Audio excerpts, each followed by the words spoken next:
தூத்துக்குடி மாவட்டத்தில் பிரதான பாரம்பரிய தொழிலான உப்பள தொழிலில் 20,000க்கும் மேற்பட்ட உப்பளத்தில் வார்மல் தொழிலாளி இருக்காங்க, மறைமுக தொழிலாளியும் இருக்காங்க. இந்த நேரடியாக பணி செய்கிற உப்பள தொழிலாளிக்கு நாளொன்றுக்கு 700 ரூபா சம்பள கோரிக்கை சிஐடி உப்பு தொழிலாளர் சங்கம் வச்சிருக்கோம். இதனுடைய தொடர்ச்சியாக 5 கட்ட பேச்சுவார்த்தை முடிஞ்சிருக்கு. இந்த 5 கட்ட பேச்சுவார்த்தையில் 10 ரூபா 20 ரூபா ஊட்டி இப்போ 580க்கு வந்திருக்காங்க.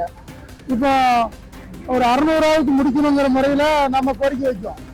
ஆனால் அதுக்கு உற்பத்தியாளர் வர மாட்டேங்காங்க. வராது மட்டும் இல்லை, சட்டவிரோதமாக வேலை நீக்கத்தை கைவிடணும்னு சொல்கிறோம்.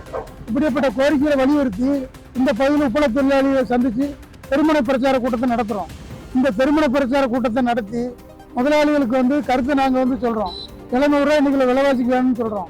விலைவாசி இன்னைக்கு 50% மேலே கூடியிருக்கு. இப்போ சம்பளம் ஒரு 50% கூட்டணும். இன்னைக்கு 500 ரூபாய் சம்பளம் வாங்குறோம்.